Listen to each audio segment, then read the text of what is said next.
Hey guys, long time no see. I realize it's been about 2 or 3 months since I've made a video. School is finally out for the summer here in the awful state of Tennessee. So, more videos will be coming. I think I'm just going to scrap the idea of doing all my top lists of 2013 because it's so late in the year already. We're already almost halfway through 2014. I'll be doing my top list, or my top 20 or top 10 of 2014 so far within the next couple weeks. But this is a CD update. This is everything I've gotten for my birthday yesterday, and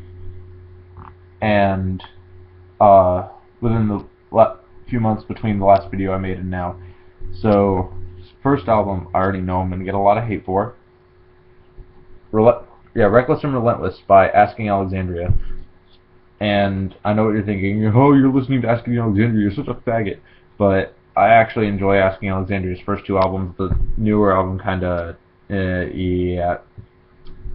Alright, the next one I got was The Theory of Everything by Ayreon. I think it's how it's pronounced, or Ayreon. I'm pretty sure it's Ayreon. This band is definitely interesting. By this guy named, it's a project by this guy from the Netherlands, I believe, named Arjen Lucassen, who does all the instrumentals, or all the guitars, the synthesizers, the basses, and another guy named Ed Warby on drums.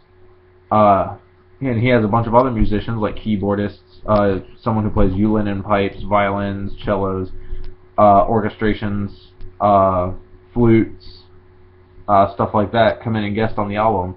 And he writes out a literal story for for the Ayreon albums. And he had, let's see here, 7 different singers to play to voice the 7 different characters, including Christina Scavia from Lacuna Coil, and other people like Sarah Squadrani, Michael Mills, Tommy Karavik, Marco Haitala. I'm really sorry if I butcher these people's names, and John Wetton. And it's a 2-disc, or it's actually a 3-disc set. The album is 2 discs long, and then there is a DVD with the making of the album and interviews with each musician, and time-lapse videos of the recording, which is really neat. Well worth the $12 I paid for it. So if you've never heard of Ayreon, check them out. They're worth your time. The next one is Something Wild by Children of Bodom. This is actually the deluxe reissue, I believe. It has 3 bonus tracks. The title track of the band name, Children of Bodom, Mass Hypnosis, and then it has a video on an enhanced disc for Dead Night Warrior. So it's a great album. I love Children of Bodom's earlier stuff. I need to get Hatebreeder and Follow the Reaper, definitely. The next one is not necessarily metal. It's more of like an alternative slash hardcore punk, I guess you could say, or pop, maybe even pop punk. I'm not quite sure. But my friend Isabel got me into them, and I love them. I'm addicted to their music right now. So this next one, On Letting Go by Circa Survive. It's in a slipcase, and it's just a great album. I enjoy it. I found it for 50 cents at a store, brand new, so I thought, why not? So I love that. They're like my guilty pleasure band for non-metal. Going back to metal, the next one, The Manticore and Other Horrors by Cradle of Filth. This is the Digipack edition, with 2 bonus tracks, Nightmares of an Ether Drinker, or an Ether Drinker, however you pronounce that word, and Death the Great Adventure. It's a great album. I love this Cradle of Filth record, and I can't wait to be able to get more of them into my collection. This next one was a birthday gift. I've heard of this band, but I've never listened to them, so instead of getting rid of it because I'm a nice person, I decided, hey, it's a birthday gift, I'll keep it, I'll give it a try. Tripolar by the Sick Puppies. So I can't give you an opinion on this because I've never listened to them before. These next two I got with birthday money. Artwork by The Used. This is the deluxe CD DVD edition. Doesn't have any extra bonus tracks, but the DVD includes, I believe, the making of the album. Give me just a second because the case is somewhat broken. The DVD includes, the making of the album artwork. So, it's a good album. I mean, The Used isn't very good with their lyrics, typically, but they're pretty catchy, and their music is pretty good, usually. I will say that Vulnerable was not that great of an album, or Lies for the Liars. I did not get into those. Next, though, is another album by The Used, Imaginary Enemy, which is their 2014 release. This is actually a numbered copy. Down there, copy 10,699 of 15,000. And I only paid like $1 or $2 more than I would have for the regular edition. And it comes with a bonus track called Money Monster. I think this is one of their better albums since In Love and Death or maybe Memories.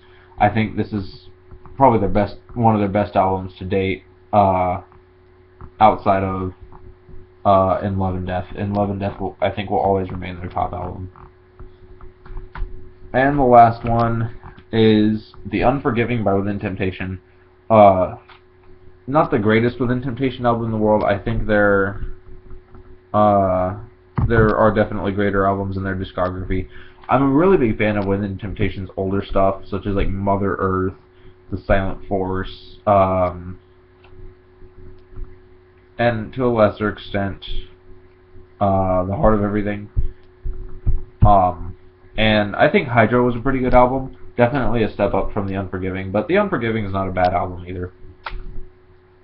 Next is actually a vinyl. I have this one on CD, but I found it for cheap on vinyl. It's brand new, so why not? Because vinyl always sounds better, especially with this band.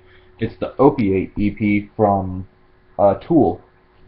And again, I found it for like $7, so pretty cheap, and it's a great EP from a great band. Tool's always done their own thing since they've been around. So, yeah, the Opiate EP by Tool. And I have actually a little surprise. That was a surprise to me myself yesterday because I honestly didn't think my parents would get this for me. I have been wanting to learn a certain instrument for quite some time now.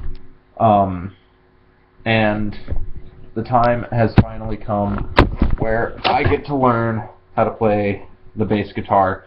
I got a, let me see if I can see it a little bit better. Yamaha, it's a standard 4-string. It sounds amazing. Great thing. It's a great bass to start on, especially for me, not knowing how to play bass that well. But that's why I'm learning, right? They also got me an amp, which is sitting on the floor, and a starter like lesson book, so I can teach myself, which I did with the last instrument I learned how to play, which was the bassoon. The funny thing about this, I posted a picture of this bass onto Facebook, on its stand, and one of my friends messages me, "Hey, do you know how to play bass, or you still learning?" I said, "I'm learning, but I learn pretty fast." He said, "Okay, good. I've been needing a bass player for about a year now." So, bass players are obviously in a high demand over here, especially in that damn there good home of country music in Tennessee. Yeah, I hate it. That's one of the reasons I hate Tennessee, is because of country music and that stupid southern accent. But yeah, Yamaha bass guitar. How many CDs here? 1, 2, 3, 4, 5, 6, 7, 8, 9 CDs and 1 vinyl. This has been a great birthday, and that's pretty much it for this video. Hopefully some reviews coming soon for 2014 albums, because, you know, I've been extremely behind and school's out now, so I have a lot more free time until July and parts of June. Yeah, I stay busy all the time, if you can't tell. But until next time, blessed be, keep it metal. I totally ripped off Count Blackwell. Okay, until next time, blessed be.